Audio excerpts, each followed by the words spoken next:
Yung pang mga blanco, sino nag-fill in the blanks? Correct. Compare natin yung ratified BICAM report doon sa enrolled bill. Yun. And it's no joke. I think... Pareho yun at may blanco rin sa enrolled bill. Lahat may kasalanan. Both legislative at saka executive branch.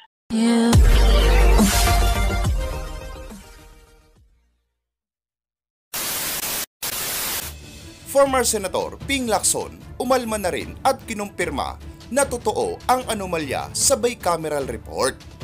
Saad niya ay nangyari na din daw ito noong 2019 kung saan si Tatay Digong pa ang Pangulo, pero ang kaibahan lang ay agad itong na-veto ni dating Pangulong Duterte, ngunit ngayon ay walang kahirap-hirap at automatic na aprobado kay Pangulong Bongbong Marcos kahit ang daming butas sa bicameral report. Ping Lacson nanawagan ng hustisya para sa mga taxpayers. Pero bago ang lahat, mag-subscribe na sa aking YouTube channel para updated ka sa mga bagong balita. The Filipino taxpayers deserve an explanation. Ito ang naging buladas ni former Senator Ping Lacson nang mapatunayan kung gaano nakakakilabot ang anomalya sa national budget ngayong 2025. Saad pa ni Lacson ay nangyari na rin ito noon sa panahon ni dating Pangulong Rodrigo Duterte, pero hindi ito nakalusot dahil agarang vinito ng Pangulo. Kinalampag din ni former Senator Ping Lacson ang mga senador dahil wala man lang daw naglakas ng loob na questionin ito, wala man lang nagmalasakit para sa ating budget. Dapat din umanong hingan ng eksplanasyon ang House of Representatives kung bakit nakalusot ito. Kahibangan ni Pangulong Bongbong Marcos, Martin Romualdez at ng Senado sa pera ng taong bayan, sobrang lantaran na. Ayon pa ni former Senator Ping Lacson, on the reported blank appropriations in the 2025 budget, the BICAM report on 2025 budget that reportedly contained blank appropriation and was signed by the Bicameral Conference Committee members looks like a repeat of the 2019 General Appropriations Act, when former President Rodrigo Duterte vetoed 95.3 billion pesos upon then Soto lead Senate strong representation after we discovered anomalous entries in the printed enrolled bill that were not reflected in our ratified BICAM report. But the big difference now is it seems nobody among the present senators dared or cared to scrutinize the budget documents. Hence, this controversy now brewing. The Filipino taxpayers deserve an explanation. An examination of the enrolled bill printed by the House of Representatives and comparing it with the ratified BICAM report will expose those responsible. Unless we examine the enrolled bill that Congress transmitted to Malacanang, we can't determine yet who filed in those blanks, House of Representatives or Malacanang. A BICAM report cannot be amended. It is only subject to being ratified or rejected by either or both houses. If the enrolled bill is different from the ratified BICAM report, the House of Representatives, being in charge of the printed, should explain. As in the case of the heavily vetoed 2099 GAA, if the enrolled bill still contained the blank spaces, the burden shifts to the executive branch, particularly the Department of Budget and Management. Nagpaliwanag si Senator Lacson, ang ganda yung paliwanag niya, na hindi dapat mangyari yun, sabi niya. Okay, so ito, napakagandang paliwanag ni Senator Lacson. Pakinggan natin itong interview sa kanya ng Net25.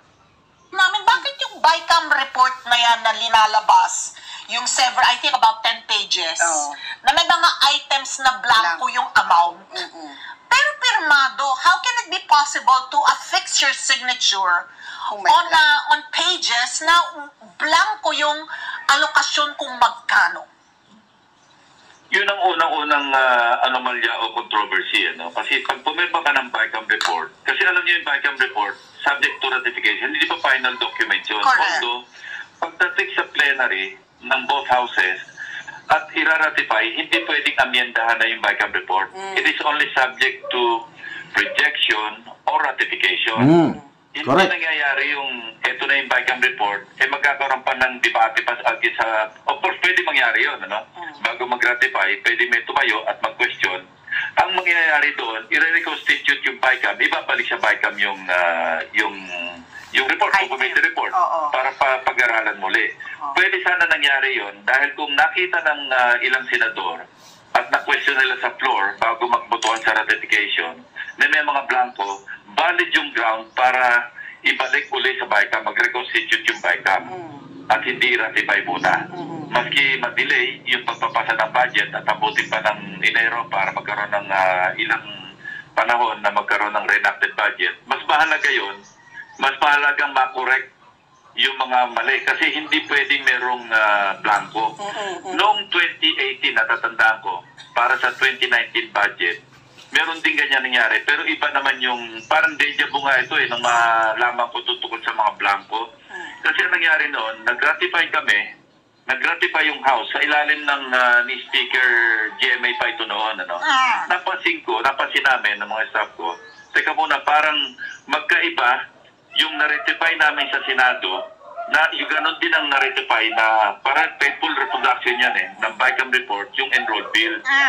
Pero nang nakita namin yung enrolled bill, bago na pirmahan ni Senate President Soto, nakita namin na teka muna, magkaiba yata ito.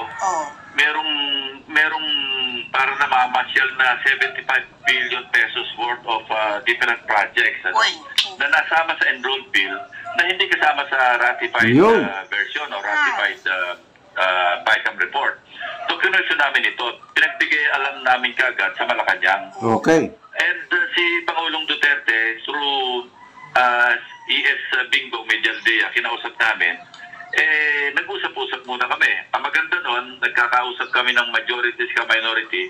Nagpulong kami nun, Senate President Soto, Senator Drilon, ng minority bloc. Si Senator Loren Legarda, siya yung Finance Committee Chairperson. Tapos si Senator Gringo Honasan. So, kinusulta namin kasi walang lawyer sa amin. Kinusulta namin si Senator Frank. Ano magandang gawin ni SP rito? Kasi baka masisi naman siya kapag hindi niya pinirmahan yung enrolled bill, madidelay yung budget kasi Disyembre na yon. Maganda yung sinuggest ni Senator Drilon na parang i-annotate para bang i-qualify yung pagpirma. At yung gano'n nga ginawa ni Senate President Tito Sen, na sinasabi niya doon sa pinirma niya, ang pinipirmahan ko lamang yung nakapaloob doon sa aming niratify na BICAM report. Hindi ko pinipirmahan yung enrolled bill mismo. Parang in-qualify niya. So, anong nangyari? Masusing tinignan uli ng Malacanang noon at nakakita pa sila ng additional pa mga 20 billion. Wow. So, yun ang pinakamalaking dito message na ginawa ng Pangulo na umabot ng 95.3 billion pesos. Galing kasi yun sa Kung may nakakita rin senador na iba yung enrolled bill, assuming kasi marami possibilities dito, hindi pa maliwanag Yung pang mga blanco, sino nag-fill in the blanks? Correct. Kung yung mga blanco sa BICAM report doon sa Senate version na siya rin, I assume, na BICAM report ng House, napila pa nito noong pinrint yung enrolled bill, dapat bagsakan ng sisirito yung House. Kasi ang nagpiprint ng enrolled bill, House hindi naman Senate Kasi kaya nga nangyari yun, iniba nila yung enrolled bill doon sa ratified na BICAM report. So kung gano'n na nangyari, ang bunto ng sisi dapat nasa House of Representatives. Well, may part din ng Senate kasi bakit hindi nyo pinoint out? Teka muna, may mga blanco ito. O kaya, yung BICAM report na na-ratify natin, na iba sa enrolled bill. Ang isa pang problema na mas siguro, mas malaking controversy, kung as is, may mga blanco I think most of the mga blank na appropriations nasa DA Department of Agriculture, meron sa NF, meron sa PCA, meron sa Fisheries, Office of the Secretary, may mga ganon, ano. Nakita ko mismo kasi napadala na ko ng kopya. And at least 14 senators ang nakapirma doon sa BICAM report na may mga blanco. So, doon pa lang sa ginawa ng Senate, medyo may problema na kasi blanco.